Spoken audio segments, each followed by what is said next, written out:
Bienvenidos nuevamente a esta nueva conferencia de la primera jornada de la cuarta semana del clima. Ha traído enormes desafíos mundiales a todo nivel. Uno muy importante tiene que ver con el multilateralismo. Según la ONU, por ejemplo, este es el aspecto clave para superar la crisis causada por el COVID-19 en el planeta. La siguiente discusión pretende responder a algunas de las interrogantes respecto al fortalecimiento, quiero decir, de él mismo. El periodista y analista internacional Raúl Suar será el encargado de moderar este espacio de conversación. Así que adelante, Raúl, el espacio es tuyo, muy bienvenido. Muchas gracias. Bueno, yo diría que hasta esta es una noticia en desarrollo, como decimos en periodismo, y por lo tanto, como no tenemos una bola de cristal, es difícil eh, señalar hacia dónde va el mundo en estos momentos. Estamos en el medio de la crisis y todavía hemos visto que una serie de pronósticos optimistas se han venido al suelo y que el COVID-19 está en su segunda ola, ya se habla de una tercera ola, tenemos las informaciones sobre la vacuna, aunque es una excelente noticia, tiene una serie de interrogantes, mientras no haya sido probada y no haya sido desplegada masivamente, no sabemos realmente qué inmunidad nos va a entregar, cómo va a operar en distintas regiones del mundo, si tiene efectos secundarios, si es igualmente eficaz para todos. Por lo tanto, las interrogantes son múltiples. Pero si hay una víctima hasta este momento, junto con las víctimas físicas, los enfermos, y la cantidad de personas que han perdido su vida, yo diría que esa víctima en el plano político es el multilateralismo. Porque, primero, Estados Unidos, como bien sabemos, adoptó una posición francamente unilateral y esto se quedó de manifiesto con el retiro de sus fondos de la Organización Mundial de la Salud y lo que hemos visto en cuanto a los esfuerzos por desarrollar una vacuna, por ponerlo en términos coloquiales, cada cual se rasca con sus propias uñas. Es decir, si había un campo en el que había posibilidades de establecer una cooperación internacional, ese era precisamente el desarrollo de una vacuna. Y bueno, cada país ha buscado sus soluciones, ha buscado asegurar la cantidad de dosis que estima que va a requerir y así sucesivamente. Por lo tanto, si había un elemento que sabíamos que iba a venir y que era una pandemia. Los epidemiólogos lo vienen pronosticando hace 40 años, que decían, la pandemia o una pandemia nos va a afectar en algún momento y va a tener un efecto, bueno, como es una pandemia devastador a nivel planetario, y debemos prepararnos para eso. Sin embargo, cuando ha llegado, ha encontrado al mundo francamente dividido, desarmado frente a esta situación. Por lo tanto, hay una gran interrogante sobre cuál va a ser, cómo va a ser el mundo después, una vez que haya pasado esta pandemia, que como dije recién, está muy lejos todavía de terminarse y al punto que podamos vaticinar cómo va a ser, cómo se va a organizar la sociedad y cómo van a estar las relaciones internacionales después de esta pandemia. Lo que vemos es que lo que podemos llamar la guerra, la competencia entre los grandes poderes, se ha trasladado al campo de la salud y que cada gran nación que tiene capacidad de laboratorio y para desarrollar su propia vacuna están precisamente tras ella y esto también se ha transformado en un campo de batalla por una hegemonía que se da en el poder blando, el enorme prestigio que va a obtener aquellos que desarrollen la vacuna y también la influencia que van a poder ejercer a través de esta supremacía sanitaria. De manera que esto, en términos de vaticinio, yo creo que es absolutamente prematuro tratar de determinar cuál va a ser la situación post pandemia. Y hemos visto que una serie de pronósticos iniciales se cayeron, algunos eran directamente errados, especialmente el del presidente Donald Trump, que dijo, bueno, no, esto es un poco una gripe un poco más seria, pero no es mucho más que eso, y, digamos, no tomó en serio la amenaza que esto representaba para la economía y la salud de Estados Unidos y de todo el mundo. Por lo tanto, y las distintas estrategias que se han aplicado en Suecia, en Europa, en Asia, bueno, algunas se ve que son más eficaces, pero hasta ahora el remedio más eficaz ha sido la disciplina social. Y la disciplina social, por eso me refiero a una serie de países asiáticos que más que por una vacuna, a través de buena organización social, han logrado por lo menos contener la pandemia, pero tampoco para ellos el asunto está terminado. Por lo tanto, yo le dejo la palabra al panel con esta gran interrogante, es decir, todavía estamos con una crisis en curso. Gracias. Damos paso entonces ahora. Sí. La palabra ahora entonces es de Ignacio Walker. Ignacio, muy bienvenido. ¿Qué tal? Muy buenos días. Buenos días. ¿Quieres hago algún comentario sobre esta materia? No sé cuántos minutos dispongo. Según lo que calculo aquí, tienes alrededor de unos 15 minutos. Perfecto. Bueno, muchas gracias por esta invitación. Muy pertinente esta conversación, este panel. Suscribo lo que decía Raúl Sor a modo introductorio. Y yo diría lo siguiente. Hagamos un poco de historia, ¿no? Cuando estamos hablando del multilateralismo. Recordemos que desde el siglo XVII en adelante, precisamente desde Thomas Hobbes, ¿no es cierto?, el gran filósofo político inglés, en un país que está afectado por las guerras civiles, por las revoluciones, nace el concepto de Estado-nación y nace el concepto de soberanía absoluta, ¿no? Para salir de la guerra de todos contra todos, como decía Hobbes, ¿no? Y tratar de imponer un orden, la sociedad civil, la sociedad política, el Leviatán. Bueno, ese es el orden internacional que se impone desde el siglo XVII, ¿no? Y el balance de poder entre las distintas potencias hegemónicas va dibujando, redibujando, ¿no es cierto?, el mapa de Europa en torno a este concepto de soberanía absoluta, ¿no?, de Estado-nación. Entonces, el Tratado de Westfalia, por ejemplo, en 1648, pone fin a la Guerra de los 30 años, ¿no? Después, el Tratado de Utrecht, en 1713, pone fin a las guerras de Luis XIV, redibuja el mapa de Europa, siempre en torno al Estado-nación, a la soberanía absoluta. Bueno, después vendrá el Congreso de Viena, 1815, que pone fin a las guerras napoleónicas, ¿no?, de expansión del ideario de la Revolución Francesa. Y finalmente el Tratado de Versalles, en 1917, que pone fin, ¿no es cierto?, a la Primera Guerra Mundial. Entonces, el concepto de Estado-nación, de soberanía absoluta, alrededor de este concepto de balance de poder, adquirió una nueva etapa en lo que se llamó la primera globalización, ¿no? 1870, después de la guerra franco-prusiana, hasta el estallido de la Primera Guerra Mundial en 1914.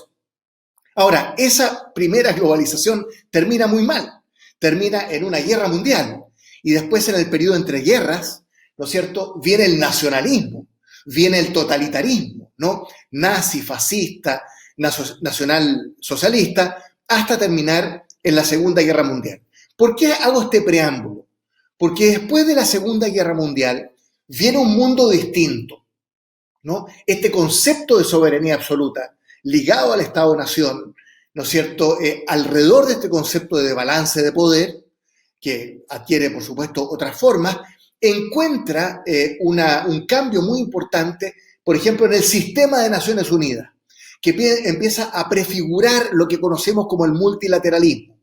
No obstante, la Carta de San Francisco de Naciones Unidas del año 45 mantiene el concepto o el principio de no intervención. O sea, el concepto del Estado, de la soberanía, ¿no es cierto?, sigue siendo un concepto importante junto con este nuevo balance de poder que se da en la forma de la Guerra Fría, ¿no?, de la confrontación bilateral entre Estados Unidos y la Unión Soviética. Y viene así el primer gran elemento de la posguerra, del multilateralismo, que es, ¿no es cierto?, la Declaración Universal de Derechos Humanos de 1948, ¿no?, que es un hito fundamental con todos sus pactos complementarios, ¿no?, de derechos económicos, sociales, culturales, etcétera, etcétera, etcétera.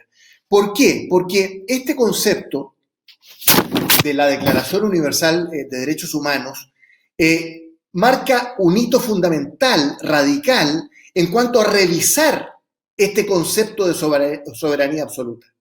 El concepto del Estado-Nación como se le había entendido tradicionalmente. Incluso el principio de no intervención, que es parte de la Carta del 45, no puede ser invocado para violar los derechos humanos, porque los derechos humanos adquieren, ¿no es cierto?, un carácter universal. Recomiendo el libro de Mary Ann Glendon sobre Eleanor Roosevelt y cómo se dibujó y discutió y formalizó la Declaración Universal de Derechos Humanos. Bueno, todo esto lleno de contradicciones, como digo, porque está la Guerra Fría, están los regímenes totalitarios, ¿no es cierto?, de la Unión Soviética, en Europa del Este, los regímenes autoritarios o burocráticos autoritarios, por ejemplo, en América del Sur. Bueno, y el desplome de todo esto, el advenimiento de la tercera ola democrática, ¿no?, según la definición de Samuel Huntington, en los años 70, en los años 80, en Europa del Sur, en América Latina, en el sudeste asiático, pensemos, en fin, el caso de Sudáfrica, va de la mano de una segunda gran globalización, ¿no? Y hay una especie de euforia en los años 90 sobre el triunfo del liberalismo, la democracia, el capitalismo, que lleva incluso a Francis Fukuyama a escribir sobre el fin de la historia, ¿no?, en el sentido de que este paradigma global, universal, liberal, democrático, ¿no es cierto?, sería el paradigma que tiende a imponerse. Ahora bien, en ese proceso hay un replanteamiento del derecho internacional, muy positivo, muy estimulante, ¿no?, en esta nueva globalización desde el punto de vista del multilateralismo. Entonces, por ejemplo, aparecen conceptos como la responsabilidad de proteger, ¿no?, en medio de grandes conflagraciones, guerras civiles, revoluciones, la responsabilidad de proteger, ¿no?, de la comunidad internacional respecto de las poblaciones afectadas por estos grandes conflictos. La intervención humanitaria, ojo, el concepto de intervención humanitaria, o sea, el principio de no intervención, soberanía absoluta, va cediendo a esta globalización, a este multilateralismo. Las operaciones de paz, por ejemplo, siempre en el sistema de Naciones Unidas. Bueno, la creación de la Corte Penal Internacional, ojo con ese concepto, jurisdicción universal.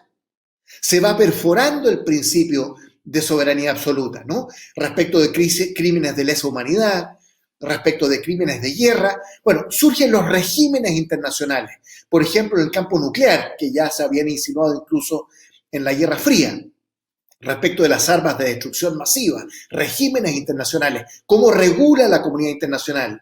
Por ejemplo, el START, Strategic Arms of Reduction, ¿no? En fin, el comercio en los años 90, un nuevo régimen internacional, ¿no?, la creación de la Organización Mundial de Comercio, la Ronda de Doha, con muy disímiles resultados, muy frustrantes en muchos sentidos. Bueno, y entre ellos el cambio climático, el medio ambiente, uno de los grandes regímenes internacionales que culminan recientemente, hace algunos años, ¿no es cierto?, el Acuerdo de París, justamente para comprometer a la comunidad internacional respecto del tema del medio ambiente y específicamente el tema del cambio climático, el cuidado de los océanos. Bueno, entonces el multilateralismo se impone en los años 90, en los años 2000, con mucha fuerza en la comunidad internacional porque se constata que el talón de Aquiles de la globalización, este es un concepto que utiliza Robert Gilpin, un gran teórico político, experto en relaciones internacionales, el talón de Aquiles de la globalización es la falta de reglas, ¿no?, la falta de instituciones. Esas son las instituciones, las reglas del juego. Entonces hay que gobernar la globalización, ¿no?, porque esta tiene muchas contradicciones, ¿no? Por ejemplo, la hegemonía de las grandes potencias. que muchas veces se niegan a suscribir muchos de los tratados, los acuerdos a nivel multilateral. ¿Por qué? Porque limitan, ¿no es cierto?, el marco de acción de las grandes potencias hegemónicas. Bueno, y en medio de eso surge, de esta globalización, el atentado contra las Torres Gemelas, ¿no es cierto?, el 11 de septiembre del 2001, la crisis financiera, económica internacional del 2008 y sobre todo esta oleada nacionalista, populista, que es la gran amenaza hoy día sobre la democracia representativa y sus instituciones y la gran amenaza sobre el multilateralismo, ¿no? Nacionalismo versus multilateralismo es una de las grandes contradicciones y dilemas de nuestra época. Y por cierto, Donald Trump en Estados Unidos simboliza mucho de esto. Ahora bien, esa oleada nacionalista, populista, surge en muchos países europeos, desde Marine Le Pen, incluso Boris Johnson, ¿no es cierto?, en América Latina, Jair Bolsonaro, bueno, toda la historia que conocemos, Víctor Orbán en Hungría, Polonia, Erdogan en Turquía, Duterte en Filipinas. Esta oleada nacionalista, populista, no solo es una amenaza respecto de las instituciones de la democracia representativa, sino una gran amenaza desde el punto de vista del multilateralismo. Entonces termino con lo siguiente. Para engarzar en la pospandemia, el cambio climático y la actual crisis del COVID-19, crisis sanitaria, económica y social, ¿no es cierto? ¿Cuál es el gran desafío, a mi juicio? Y con esto voy terminando. ¿Cómo engarzar, reenganchar, ¿no es cierto?, reconectar la pospandemia a partir de las lecciones de esta crisis sanitaria, económica y social con el cambio climático, ¿no?, con el multilateralismo, con el acuerdo de París, ¿no es cierto?, en una época post-Trump, desde el triunfo, ¿no es cierto?, de Joe Biden, que es más alentador en el sentido que ya ha anunciado que va a volver Estados Unidos al acuerdo de París. Ese es el nexo, la reconexión que hay que hacer. La pospandemia y el cambio climático, reconectando con el multilateralismo, ¿no? Esta rebelión de la biología, la química y la física, una rebelión de la naturaleza, como ha escrito Thomas Friedman, gran columnista del New York Times, ¿no es cierto? Se revela la naturaleza, la biología, la química, la física. Entonces, el desafío de la pospandemia es construir instituciones, regímenes internacionales. Eso es el medio ambiente, el cambio climático, ¿no? En esta era post-Trump, que yo creo que nos hace ser más optimistas respecto del futuro. Eso es lo que yo tendría que decir para comenzar esta interesante conversación. Muchísimas gracias, Ignacio Walker, exministro de Relaciones Exteriores. Pasamos ahora a las palabras del doctor Christian Hellbach, embajador de Alemania en Chile. ¿Sí está por ahí? Sí, está por ahí. Hola, buenas tardes. Gusto estar con ustedes y acompañarlos para hablar sobre un tema que para nosotros, para el gobierno alemán, es de suma importancia. Para empezar, cuando veo digamos, el título de la conferencia, Desafíos para el multilateralismo post-pandemia, lo primero que se me ocurrió cuando vi eso es que los desafíos post-pandemia son los mismos que enfrentaba el multilateralismo antes de la pandemia. Lo que pasa es que la pandemia, si algo bueno tiene es que nos ha ayudado a darnos cuenta de la importancia que tiene el multilateralismo al momento de enfrentar desafíos de carácter global. Y es cierto que vivimos en un contexto global que se caracteriza por cambios profundos y vertiginosos, y no solo a partir de la pandemia, sino antes. Aparecen nuevos actores en la escena y también nuevos desafíos. Y hasta ahí diría uno, nada grave, pero sucede que estos cambios han estremecido la arquitectura global que ya existía antes, y el sistema de gobernanza global basado en reglas, como bien dijo Ignacio Walker, ese es el desafío, basado en reglas, atraviesa por una época de incertidumbre y de creciente liquidez, diría yo, porque está siendo derechamente cuestionado, pero en parte también porque no siempre ha dado los resultados esperados ni es tan inclusivo como debiera ser. Y bueno, el coronavirus nos ha mostrado los costos que tiene enfrentar desafíos de naturaleza global, cada uno por su cuenta.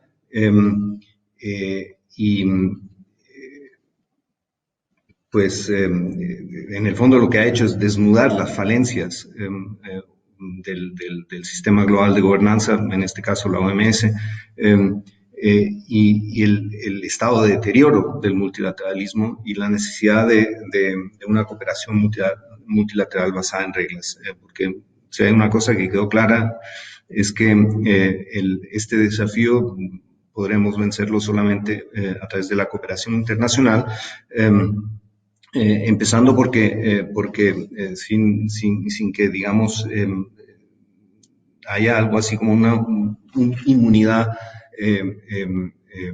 frente a la pandemia, frente al virus en muchos países o a nivel global, entre muchas otras cosas, los mercados internacionales van a tener dificultades enormes para retornar al crecimiento. Pero entre los desafíos, ya lo mencionó también Ignacio Boca, que sobresalen, por supuesto, estaba ya antes el cambio climático, pero también están problemas de seguridad, como la crisis del desarme, la proliferación de conflictos regionales y del crimen organizado. Están fenómenos que atentan contra nuestros modelos económicos o contra nuestra soberanía incluso y la integridad de nuestras democracias, como ciberataques a procesos electorales. Pero para ilustrar la relevancia de un ordenamiento global basado en reglas, quisiera mirar más de cerca un tema relacionado con el cambio climático o mejor dicho, la acción climática, a saber, la transición energética. La Agencia Internacional para la Energía, en un informe reciente, dice que la energía eólica y solar, o digamos la capacidad de producción de energía eléctrica con base en la eólica y la solar, se duplicará dentro de los próximos años. Dentro de los próximos 5 años, incluso rebasando así el carbón y el gas natural como fuentes de energía eléctrica. Y ese cambio, ese desarrollo, tiene el potencial de redefinir, digamos, la geopolítica energética y la importancia de ese cambio se vislumbra cuando se piensa o cuando se tiene en cuenta de que el acceso a la energía siempre ha sido un factor muy importante, un factor definitorio de la geopolítica. Y lo que viene es que países cuyas economías se basaban en la producción y la exportación de combustibles fósiles verán cuestionados sus modelos de desarrollo. Inversiones de enormes dimensiones, por ejemplo, en gasoductos o en oleoductos, perderán relevancia y sobre todo en Europa sabemos que eso tiene el potencial de redefinir las relaciones internacionales, regionales, desactivando, entre otras cosas, interdependencias que hasta ahora definían relaciones, por ejemplo, entre mi país y Rusia. Se necesitarán esquemas internacionales confiables para definir estándares que garanticen, por ejemplo, que combustibles como el hidrógeno verde sean realmente verdes. Se necesitará estandarizar tecnologías para acelerar la expansión de energías o de fuentes energéticas carbono neutrales y así alcanzar las metas climáticas. Se necesitará además manejar los conflictos que pueden surgir a raíz de la competición por fuentes energéticas renovables y conflictos que con gran seguridad surgirán a raíz de la pérdida de relevancia de quienes tradicionalmente basaban su posicionamiento geopolítico en su importancia como exportadores de combustibles fósiles. Y todo ello, por lo menos eso es lo que buscamos, dentro de un marco no discriminatorio que respete los intereses y las necesidades de todos y que neutralice monopolios y aspiraciones geopolíticas de las grandes potencias.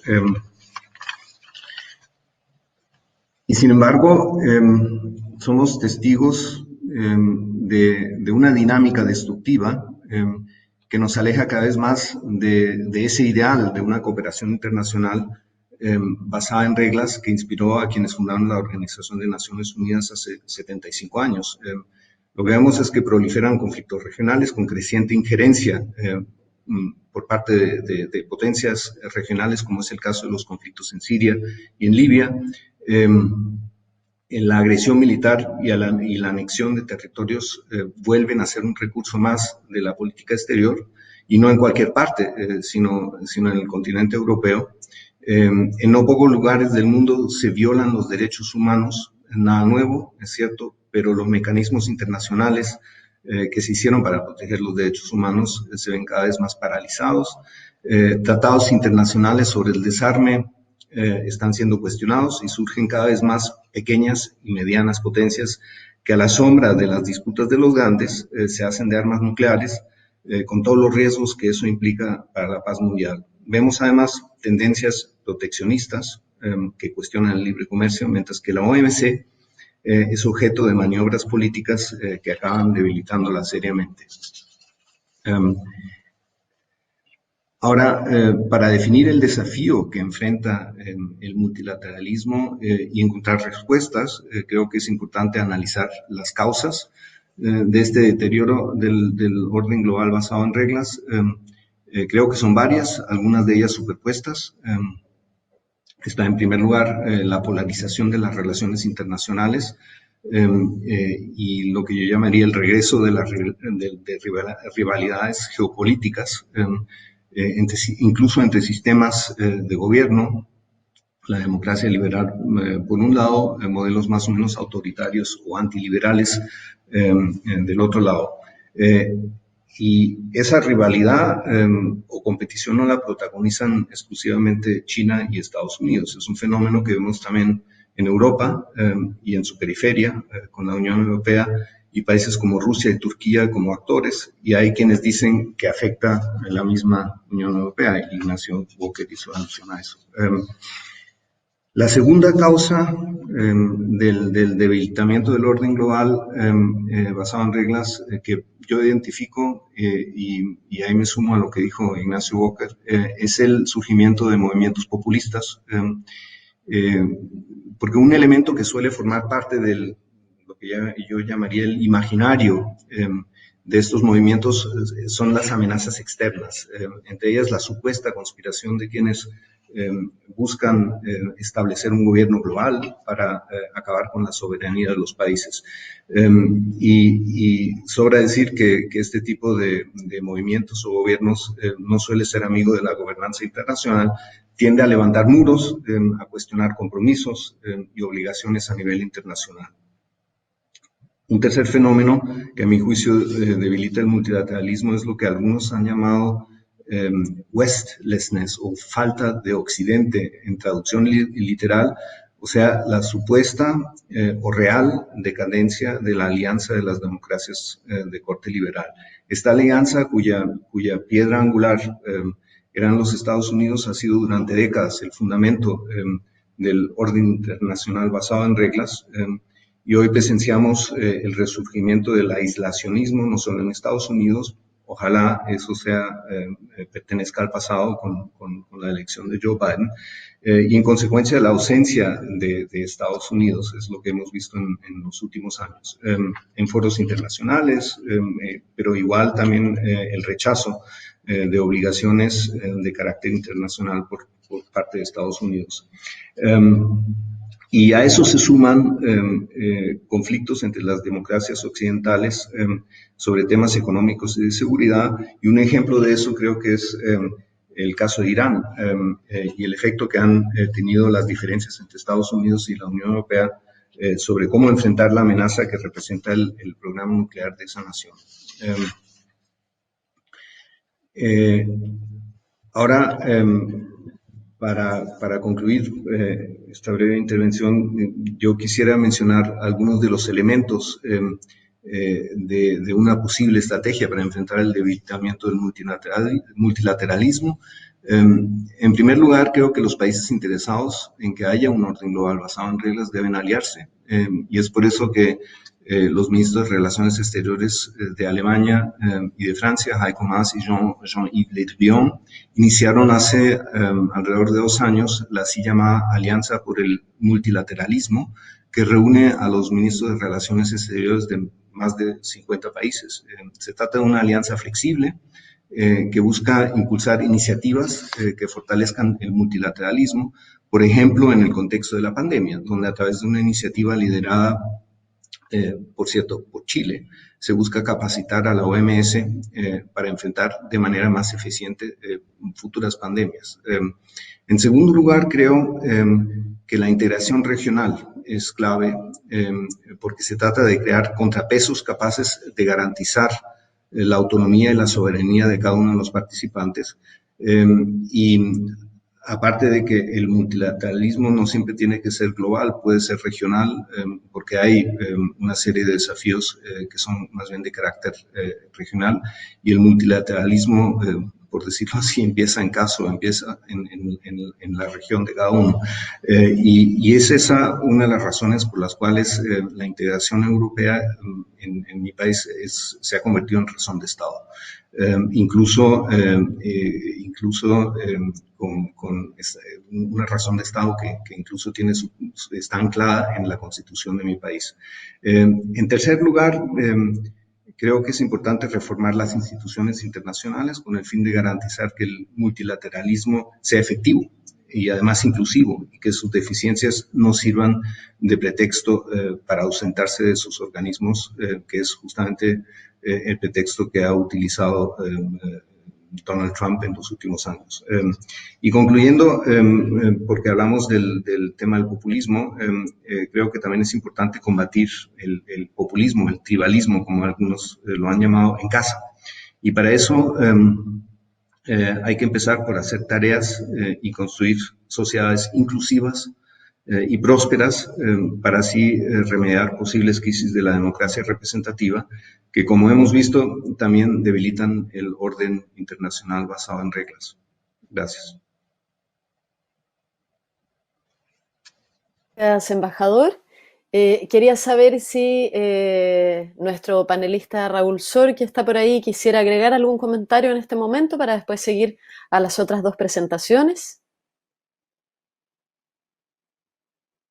Bueno, me ha parecido extraordinariamente interesante las 2 primeras intervenciones y poner el énfasis en el nacionalpopulismo, como se le ha llamado a este movimiento que se caracteriza por que es una reacción en realidad a la globalización y que encuentra su nutriente en todos aquellos que han resultado desplazados por este proceso globalizador, esto es especialmente claro en Estados Unidos, pero también en Gran Bretaña y otros países en que la vieja clase obrera, la clase obrera clásica, los cuellos azules, como se les llama en sociología, se han sentido marginados y sienten que hoy día la promesa que fue el eje del progreso en Occidente, que cada generación viviría mejor que la anterior, ha quedado postergada. Y ese es el gran nutriente de este fenómeno que cobra vida, como lo señalaba el señor embajador, en distintos lugares del mundo, y que creo que en términos políticos representa una amenaza de proporciones mayores, porque es una sombra que pesa sobre el sistema democrático y que además tiende a coincidir con las tendencias escépticas frente al cambio climático. Esto se ve muy claro en Estados Unidos, que la base del presidente Trump no solamente es aislacionista, es nacionalista, sino que también es muy escéptica sobre vacunas, sobre el cambio climático, y no es casual que en Estados Unidos vemos el más alto nivel de negacionismo frente al cambio climático. Por lo tanto, este es un fenómeno político, sociológico extraordinariamente profundo. Gracias. Gracias, Raúl. Escuchamos ahora a la representante residente del PNUD en Chile, Claudia Mojica. Muchas gracias, muy buenos días. Quisiera en primer lugar agradecer a la Fundación Konrad Adenauer por esta amable invitación, saludar a los distinguidos invitados que me acompañan en esta sesión durante una muy impresionante agenda de la versión 4 de la Semana del Clima. Felicitaciones por ello. Al reflexionar un poco en las notas de las ideas que quería compartir con ustedes esta mañana, pensé que sería apropiado comenzar citando a nuestro propio secretario general de Naciones Unidas, António Guterres, cuando dice, y aquí lo cito, el mundo enfrenta un superávit de desafíos multilaterales y al mismo tiempo un déficit de soluciones multilaterales. Fin de la cita. Esto creo que nos da el contexto para la conversación que tenemos el día de hoy. Este año 2020 estará indeleblemente marcado por la pandemia de COVID-19 y sus efectos sociales, económicos e incluso políticos, que afectarán de manera permanente el modo de vida de nuestras sociedades, para quienes la interconexión global se ha hecho este año más evidente que nunca. Ante una situación sin precedentes que ha puesto de manifiesto tanto la necesidad como los límites de la acción multilateral, la acción colectiva, cabe plantearse la interrogante sobre el futuro del multilateralismo y la cooperación internacional ante este tipo de desafíos transnacionales. Y si bien se llevan adelante esfuerzos para que la pandemia pueda ser controlada, esperamos en un futuro relativamente cercano, las economías y las instituciones de los estados tardarán años en recuperarse de los efectos que ha tenido la pandemia sobre ellos. La cooperación internacional para responder a la pandemia, entonces, puede y debe abordar de manera igualmente urgente otros desafíos globales como el cambio climático, la acción climática. Ahora, si tomamos la pandemia como una prueba de la capacidad colectiva para responder a problemas globales, creo que encontraremos un consenso al afirmar que tenemos todavía mucho por mejorar. Aunque existen instituciones preparadas para abordar crisis de este tipo, como por ejemplo la OMS, hemos visto importantes desafíos para concretizar acciones coordinadas entre los países. Ya lo decían los dos expositores que me precedieron. Y en lo que concierne a la respuesta a los efectos de la pandemia, muchas sociedades también han expresado insatisfacción porque no ha sido lo suficientemente rápida. Está claro que la pandemia nos da una señal de alerta. Es un aviso de lo que podría ser un futuro de creciente vulnerabilidad humana. Al mismo tiempo, la pandemia nos presenta el reto de pensar en un futuro, digamos, alternativo. Y de hecho, nuestro secretario general también ha hecho un llamado a los países a responder a la pandemia y a sus efectos, pensando no en volver a una situación anterior, sino atreverse a pensar en un futuro mejor, donde el compromiso con el medio ambiente, sin lugar a dudas, juega un rol esencial. En este momento, se deben tomar acciones para contrarrestar la percepción de que el multilateralismo está alejado de las necesidades de las personas. Se debe asumir el compromiso de demostrar a los ciudadanos y a las ciudadanas que las respuestas multilaterales pueden lograr resultados mejores de lo que ningún país podría lograr por sí mismo. Por ejemplo, también esto se mencionó antes en el desarrollo de una vacuna y muy importante en el acceso a esta vacuna, en diseñar medidas de recuperación económica o en asegurar el financiamiento para retomar los procesos de desarrollo que se han visto severamente afectados. Y en PNUD estamos convencidos que, sin lugar a dudas, es desde el multilateralismo donde se deben seguir enfrentando los desafíos del cambio climático. Y sobre este punto quisiera expresar nuestro reconocimiento por el importante liderazgo y la contribución de Chile, en particular siendo el actual titular de la presidencia de la COP25. Y cabe destacar también que Chile ha sido el primer país de la región de Latinoamérica y el Caribe en presentar la actualización de sus contribuciones nacionales determinadas, sentando un excelente precedente para esta cooperación regional en este caso. Como parte del trabajo que llevamos adelante la oficina de PNUD aquí en Chile, durante el mes de septiembre acompañamos al Ministerio de Desarrollo Social y al Instituto Nacional de Estadísticas en la preparación de una encuesta para medir los impactos socioeconómicos que la pandemia de COVID-19 había tenido en los hogares chilenos a través del país. Los resultados de esta encuesta pusieron de manifiesto fuertes desigualdades de género que fueron amplificadas con la pandemia. Por ejemplo, los hogares donde la jefa de hogar es una mujer se han visto particularmente afectados. Por otra parte, hombres y mujeres han dejado de trabajar en la misma proporción, pero los hombres están buscando en proporción mayor que las mujeres. ¿Y por qué traigo este ejemplo a colación? Es que quería marcar este tema de desigualdad de género, ya que es otro ámbito donde se deben mostrar resultados post-pandemia que beneficien a todas nuestras poblaciones. Aún hay mucho trabajo por hacer para crear espacios en que las mujeres estén mejor representadas en las esferas económica, política y social, donde se estarán tomando estas decisiones importantes para este futuro alternativo al que me refería. Es también evidente que este futuro alternativo que podemos vislumbrar post-pandemia descansará sobre los hombros de la generación actual de jóvenes.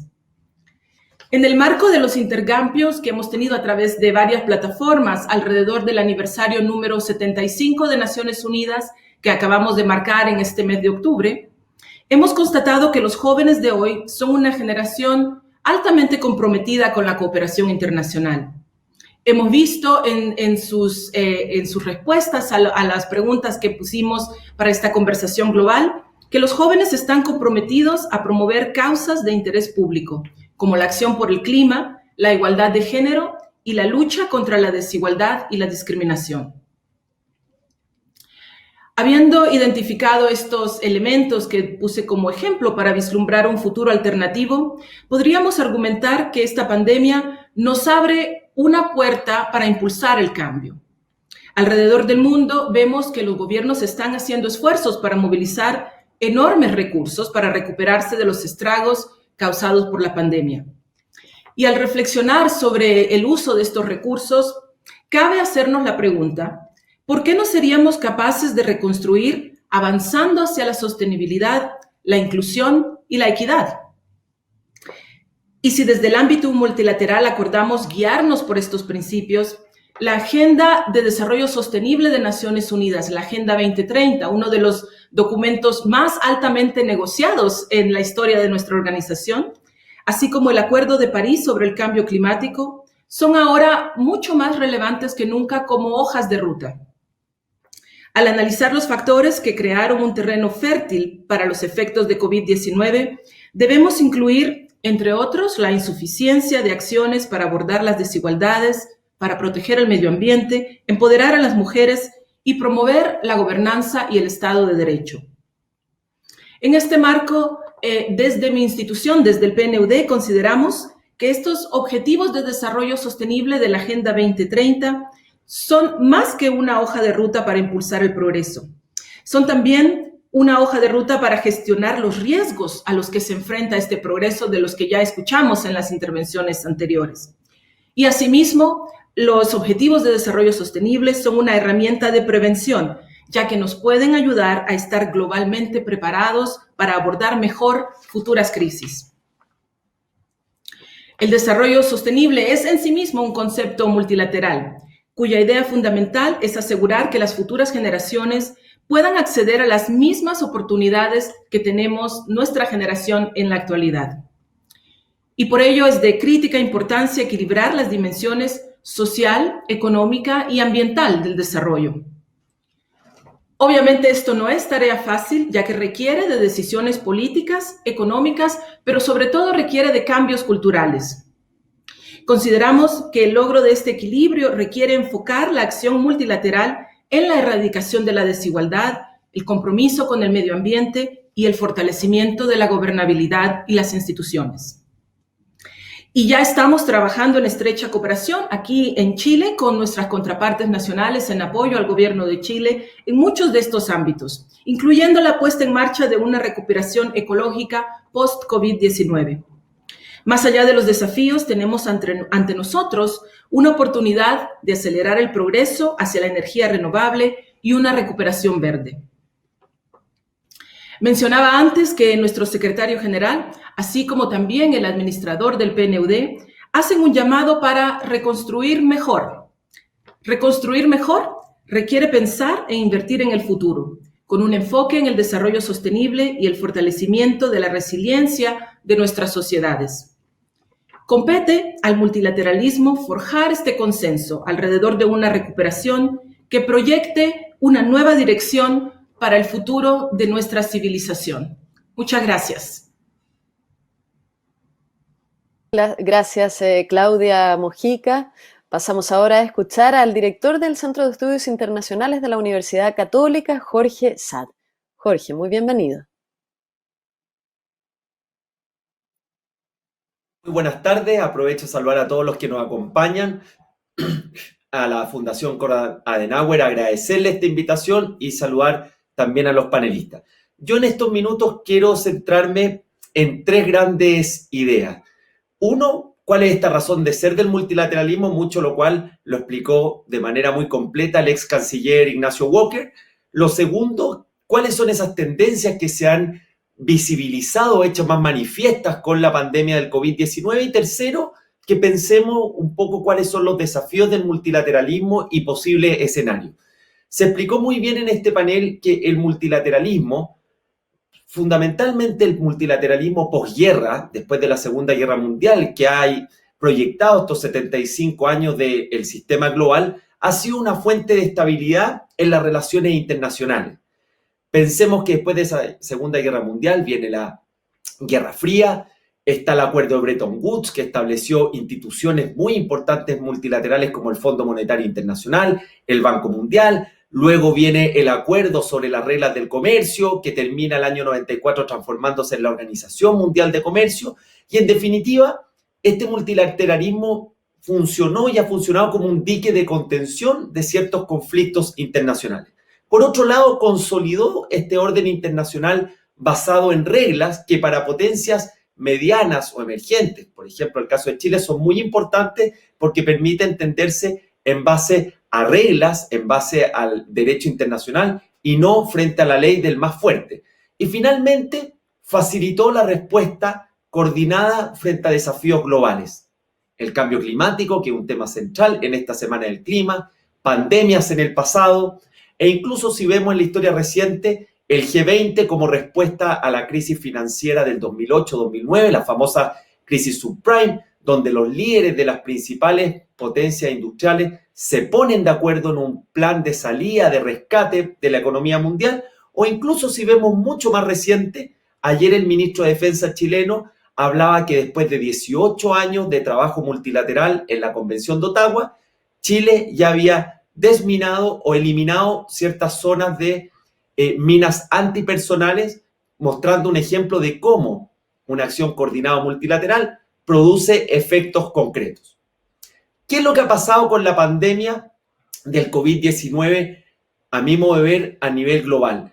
Ha visibilizado y acelerado algunas tendencias que ya se venían manifestando. La primera es que el multilateralismo ya venía debilitado e incluso la consultora política global Eurasia hablaba el año 2018 de esta famosa recesión geopolítica a nivel global. Estamos hablando hace 2 años.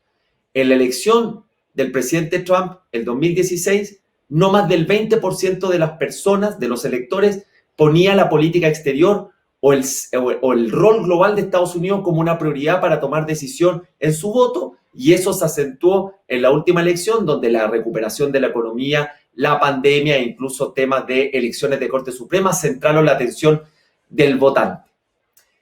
Lo decía nuestra panelista del programa de las Naciones Unidas, el propio secretario general, con motivo de la conmemoración de los 75 años de la ONU, decía que la relación de Estados Unidos, China y Rusia estaba más disfuncional que nunca en estos momentos. Otra tendencia que hemos visto es esta pérdida de sentido de responsabilidad global. Quienes pueden asumir esta responsabilidad no lo quieren hacer, Estados Unidos, China, y quienes quieren hacerlo no pueden. Potencias medianas, Francia, Alemania, que incluso, como mencionaba el embajador, desde hace pocos años han promovido esta alianza por el multilateralismo. Otra tendencia es que los organismos multilaterales, en este multilateralismo más debilitado, están con menos musculatura.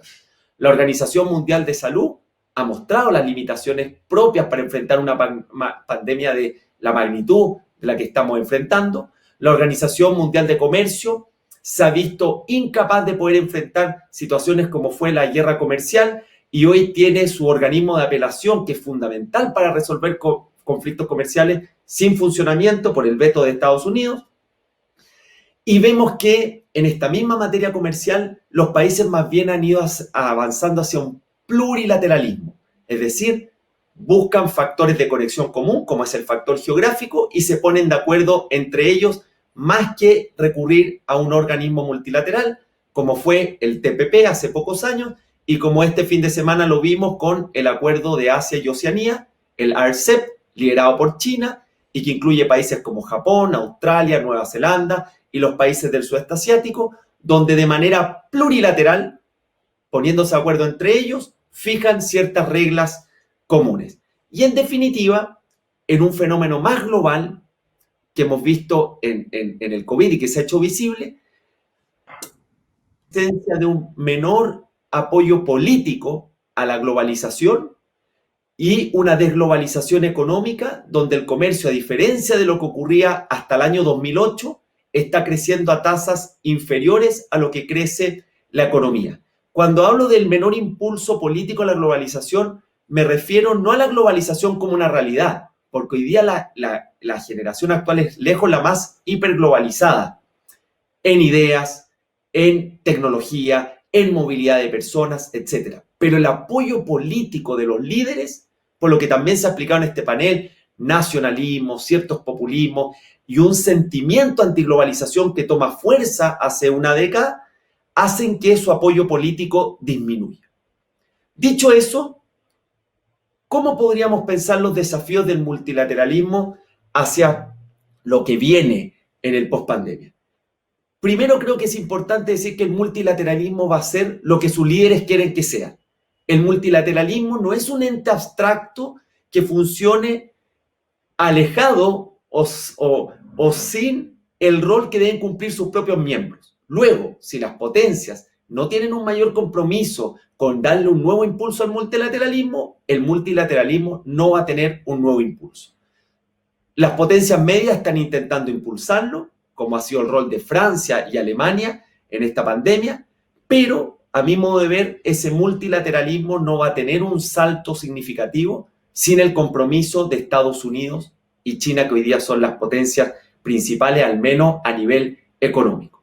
Lo segundo es que hay que ver qué es lo que va a ocurrir con el cambio de liderazgo de Estados Unidos. Si la doctrina del presidente Trump en política exterior fue la doctrina del retiro, se retira el día 1 del TPP, se retira del Acuerdo Climático de París, se retira del Pacto Nuclear con Irán, se retira del Consejo de Derechos Humanos de la ONU, etc. Hoy Biden, de acuerdo a su programa, mostraría una doctrina del retorno, partiendo por el reingreso de Estados Unidos al Acuerdo Climático de París, en un desafío que necesita una cooperación global. Vamos a ver qué es lo que va a pasar también en su relación con la Unión Europea, que tanto por la aplicación de aranceles como por el permanente desafío que realizó Trump en materia de OTAN, esa relación se tornó más tirante y otras materias que podremos ver si hay cambio en esa política exterior. Lo tercero, los desafíos del multilateralismo va a ser qué es lo que ocurre con la rivalidad estratégica entre China y Estados Unidos. La guerra comercial fue la punta del iceberg de una rivalidad que se amplía a todos los campos, porque estamos hablando de la potencia incumbente, que es Estados Unidos, que ha sido el director de orquesta de la globalización en las últimas 7 décadas, con la potencia desafiante que es China. Pensemos que China, después de la Segunda Guerra Mundial, representaba alrededor del 2% del PIB global.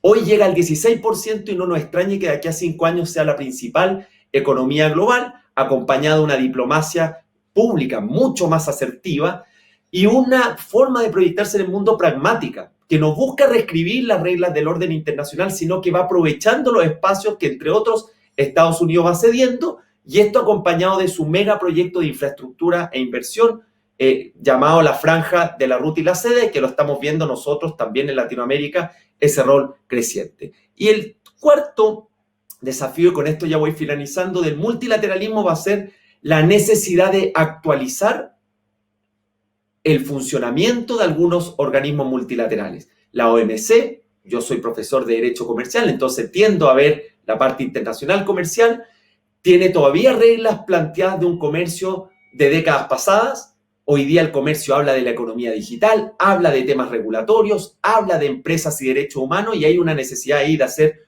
un update. Lo mismo otros órganos como la Organización Mundial de Comercio o también el propio funcionamiento de la ONU. ¿Qué escenarios podemos esperar? Para finalizar, creo que vamos a transitar hacia un multilateralismo más modesto, un multilateralismo que está consciente de sus limitaciones, pero que va a ser modesto, que va a fijar objetivos quizás menos pretenciosos, pero va a trabajar en torno a esos objetivos, futuras pandemias, cambio climático, temas de terrorismo, etc. En materia comercial vamos a seguir avanzando hacia un plurilateralismo, más que acuerdos bajo el alero de la Organización Mundial de Comercio, y creo también, desde el punto de vista positivo, que se van a ir reconstruyendo alianzas que se han deteriorado en estos 4 años durante el gobierno de Estados Unidos. Entonces, para finalizar, creo que el desafío del multilateralismo va a ser cómo aplicarse de manera inteligente considerando este contexto adverso, considerando las limitaciones que ya ha venido manifestando, y transformar quizás este multilateralismo que algunos pensamos que va a ser más modesto el día de mañana en un multilateralismo efectivo que tenga impacto y que fije ciertos objetivos considerando que va a tener dificultades como, a mi modo de ver, la principal, que va a ser la rivalidad estratégica entre China y Estados Unidos, que va a seguir profundizándose. Gracias, Jorge. Hay una pregunta muy interesante que hace justamente Andreas Klein, el representante de la Fundación Konrad Adenauer en Chile. Y es la siguiente, y me gustaría decirles antes a todo el panel si pueden ir contestando en unos máximos 2 a 3 minutos, partiendo con Raúl, y así vamos en orden en cómo fueron exponiendo Ignacio, luego Cristian, Claudia y Jorge.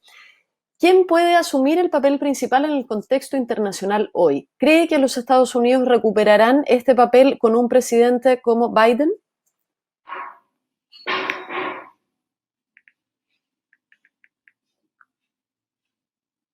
Raúl, ¿estás ahí?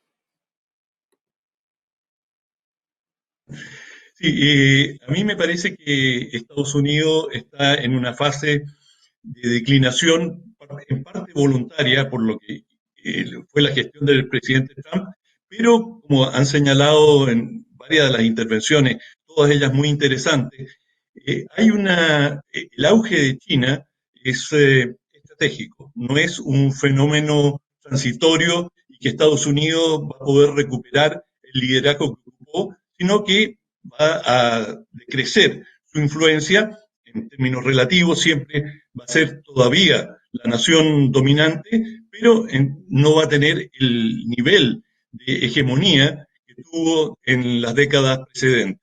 Y desde ese punto de vista, yo creo que el tema, lo que a mí me surge de todo lo que se señaló, es que nuestro peor enemigo somos nosotros mismos. Es decir, la mayoría de los problemas que estamos enfrentando son provocados por nuestra forma de vida, por nuestros niveles de consumismo y por el daño que estamos generando en la naturaleza, siendo el principal de ellos el efecto invernadero, al calentamiento global, que en definitiva tiene una cantidad enorme de consecuencias que van desde dañar la agricultura, y sabemos que cuando se daña la agricultura emerge un nuevo problema, que es el hambre, y vemos que cuando hay hambre se producen grandes conflictos internacionales, en gran medida la primavera árabe, que digamos, fueron una serie de rebeliones contra los regímenes establecidos en buena parte del mundo árabe, provino de malas cosechas de trigo y que elevó el precio del pan, de los insumos básicos, y que derivó en estas rebeliones, y algunas de ellas con consecuencias tan trágicas como la guerra civil en Siria, que ha dejado cientos de miles de muertos. Por lo tanto, nosotros somos los causantes, digo nosotros los humanos, de las grandes dificultades que tenemos. El tema del multilateralismo es un tema de cómo los humanos, a través de nuestros gobiernos, a través de nuestros estados, nos relacionamos.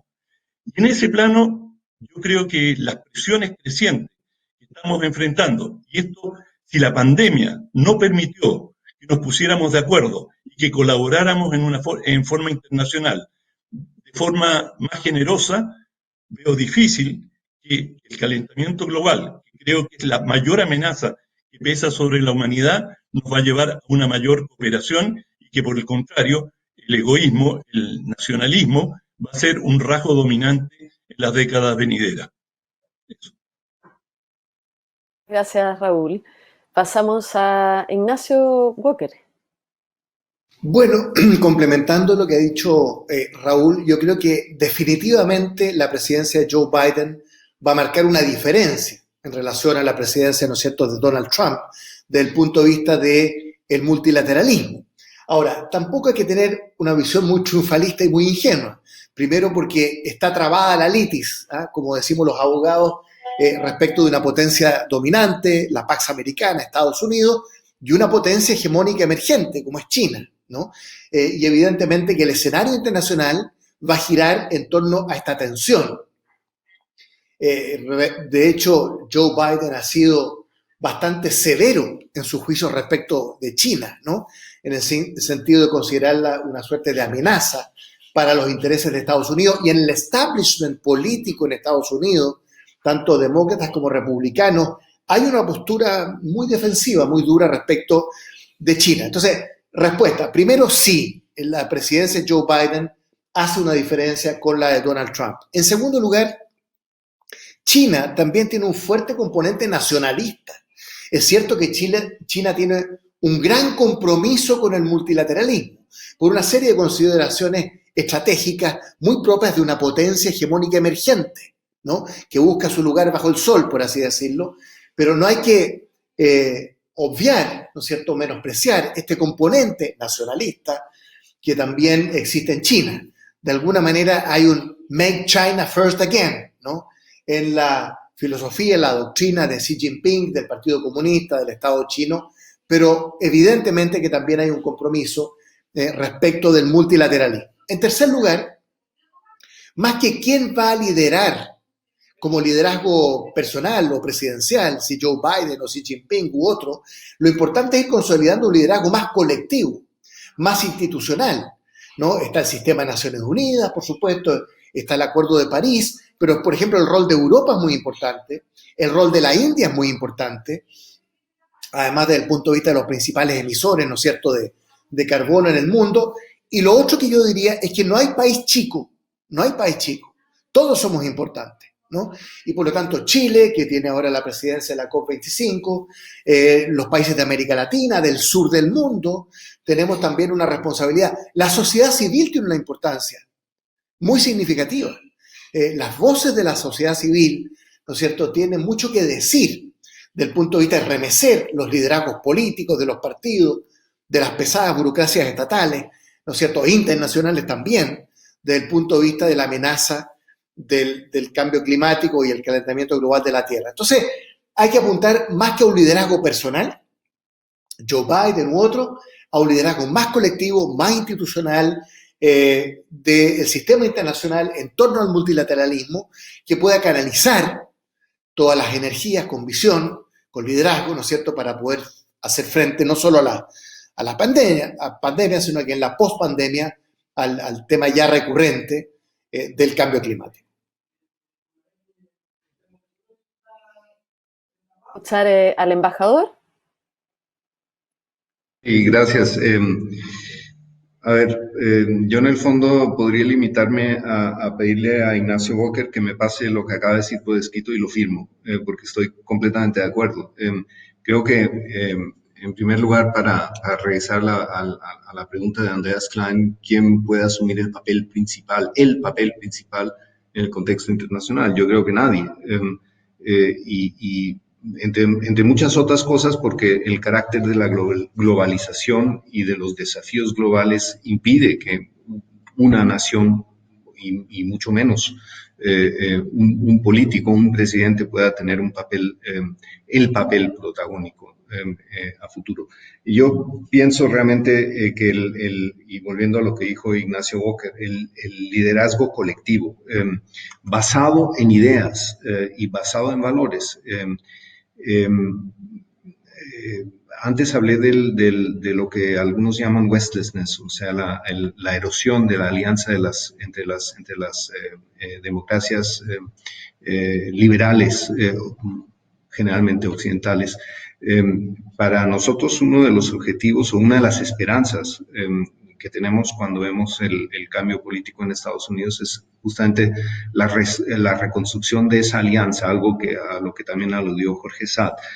Para nosotros es un objetivo primordial buscar esa y a falta de esa buscamos nuestra suerte en la consolidación del proyecto europeo, que si bien se ha visto expuesto a una serie de desafíos, entre ellos el Brexit, la verdad es que para algunos de nosotros el Brexit, si bien es triste y si bien nos va a costar, sobre todo si vemos un Brexit tal como pinta ahora, un Brexit sin reglas, abre el camino para la consolidación de la integración europea, por ejemplo, a nivel de seguridad y defensa, algo que hasta ahora lo impidió más que nada Gran Bretaña.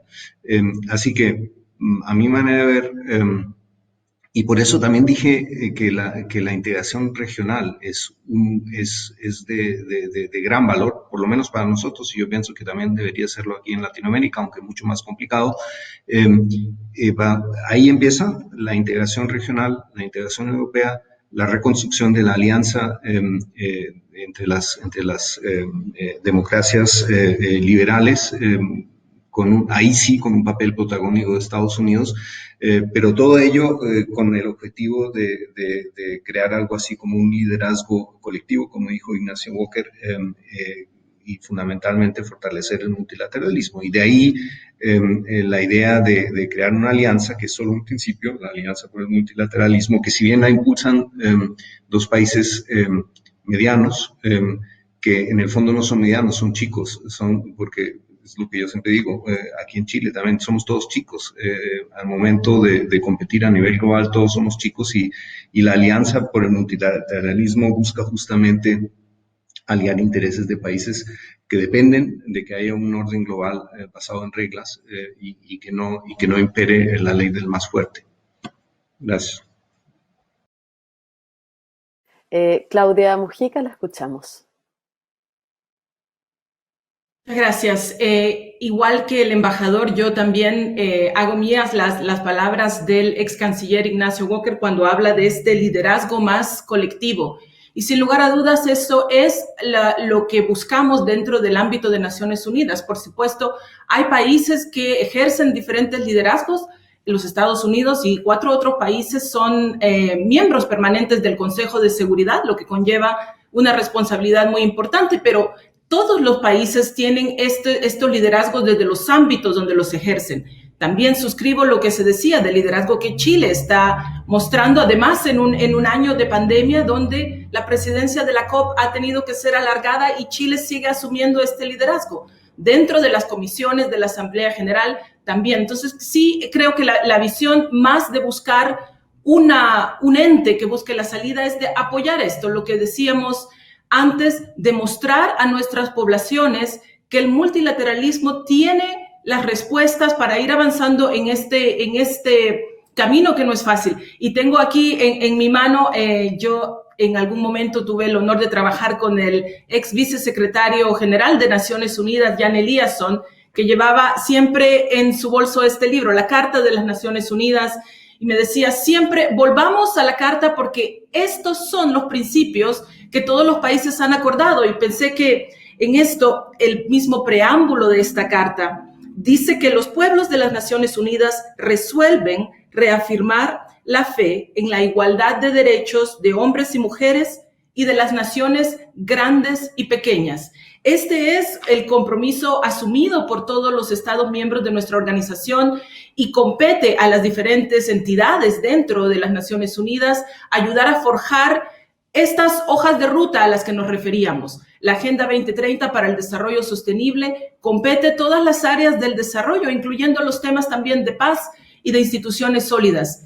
Sin lugar a dudas, el Acuerdo de París también nos da una pista de la hoja de ruta que tenemos que seguir adelante para abordar estos desafíos, pero para también dar este sentimiento global que las voces de nuestra ciudadanía están siendo escuchadas por los líderes que los representan dentro del ámbito de Naciones Unidas y, muy importante también, de las organizaciones regionales. Hay un compromiso también incluido en la Carta de Naciones Unidas de trabajar estrechamente con las organizaciones regionales, donde también nuestros países latinoamericanos tienen una importante contribución que dar a estas respuestas globales. Gracias. Vamos con palabras al cierre con Jorge Saad ahora para terminar esta interesante conversación. Gracias, Andrea, por la pregunta. Creo que un mundo bipolar es prácticamente inevitable en los próximos años. Hoy día la potencia dominante es Estados Unidos, pero el ascenso acelerado global de China es bien sustancial. Entonces tenemos ahí un choque de potencias que creo que más allá del término marquetero de la nueva Guerra Fría es muy distinto, porque son países interdependientes entre sí y además interdependientes con más de un centenar de países. Entonces, bipolaridad, lo que va a impedir de que Estados Unidos, aun cuando cambie su tono de política exterior, cuando cambie la retórica o incluso la estrategia con China, la dirección de esa confrontación creo que va a seguir. ¿Qué es lo que podemos esperar? Eso sí, que haya áreas de cooperación entre ambos. Esperemos que los desafíos globales, cambio climático, futuras pandemias, nuevas formas de terrorismo, desarme, etcétera.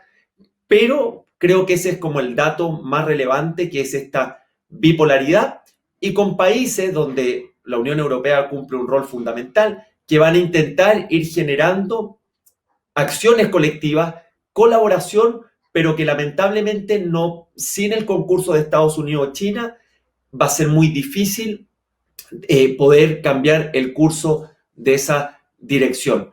Por lo tanto, para finalizar, creo que lo de Estados Unidos, respecto a su rol global, todavía se mantiene en muchos ámbitos, viene declinando, y respecto de China, no solamente un problema de política exterior, esta confrontación estratégica, sino que también se ha transformado en un problema de política interna, porque es sabido que si hay un tema donde la sociedad americana, que sabemos que está muy dividida, está de acuerdo, es en considerar a China como una amenaza y cuya percepción negativa hacia el gigante asiático ha venido creciendo. Y eso para un presidente es una presión política, creo yo, muy alta, y que va a tener que lidiar con eso el presidente Biden durante sus años de mandato.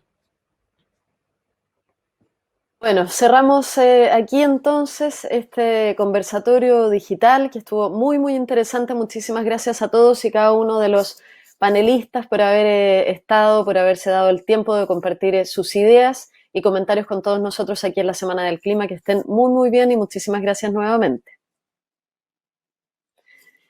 Y con esa importante discusión, bueno, vamos cerrando la primera parte de esta jornada de día martes aquí en la Semana del Clima. Les recuerdo que al regreso a las 13 horas, quiero decir 15 horas, estaremos transmitiendo 2 seminarios y que más tarde viene el ciclo de cine ambiental y conversatorio del documental Food Cop, que está buenísimo, del director Tom Booth. Es una interesante propuesta además sobre el supermercado más exitoso de Nueva York y su sistema colaborativo. Imperdible de todas maneras, atento a las transmisiones de Zoom entonces de estos 2 seminarios y a esta exhibición que será a través de centroartealameda.tv, quiero decir. Las inscripciones para la jornada de mañana y todo está en semanadelclima.cl.